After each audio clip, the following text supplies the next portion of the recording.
otherwise you're not doing what you're supposed to do. Ready? Number 1 is talking to people, lead generation. Number 2, lead follow-up.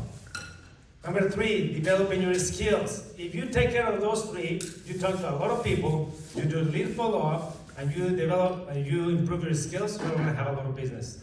Are we in agreement there?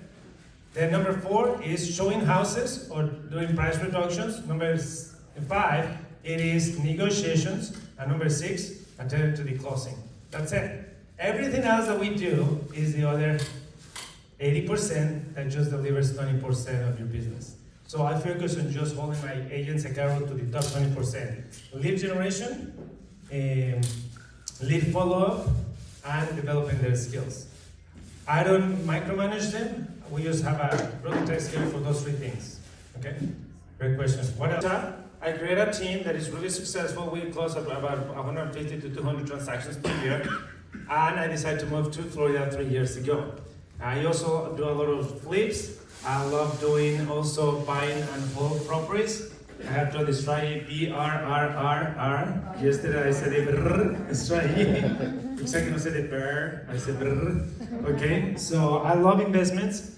And I love also teaching people, other agents, to become the leaders in their communities, teaching about investing to their clients. So those are my passions. But what questions do you guys have for me?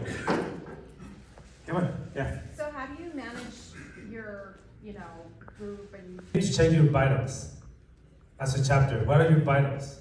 The top 20%. What's the top 20% as a chapter? Come on, guys.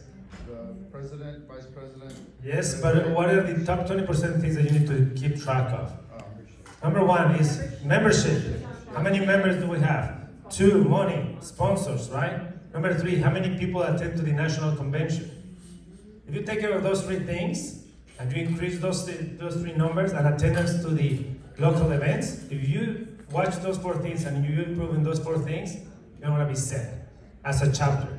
Now, aside of that, it is what she shared, it is like really create connections with other chapters, with people from other places, and expand your thinking. I remember the first time that I went to a Nahrep convention, I was feeling all cool because I'm like, oh, in Central 21, I was back on the day there, and I'm like, ooh, I'm closing 84 transactions, the number 1 agent, right? Like, in transactions, and I'm like, so cool, and I sit down with 3 people, and they're like, 400, 500, 380 transactions, and I'm like, I mean, they didn't do that to me, but I was like, I need to think bigger. I was like, how is that even possible? Like, honestly, I was like, is that even possible? That's back in 2014, right? But I'm like, how is that even possible? I couldn't understand it, but I'm like, oh, you need to build a team, because I was just thinking about myself, and maybe 2 agents, right? So, I would say, think bigger, associate yourself with other people. Some of the things that I have done with other people is I have created masterminds. Nora Aguirre, you guys know Nora Aguirre? She's like one of my best friends. She calls me like one of her best friends, but I call her my sister. So you're more than your family. But she actually, a few years back, we used to mastermind. She's in Vegas, my team was in Utah, well, it's in Utah, and we used to share everything. Here's my vice presentation, here's my vice presentation.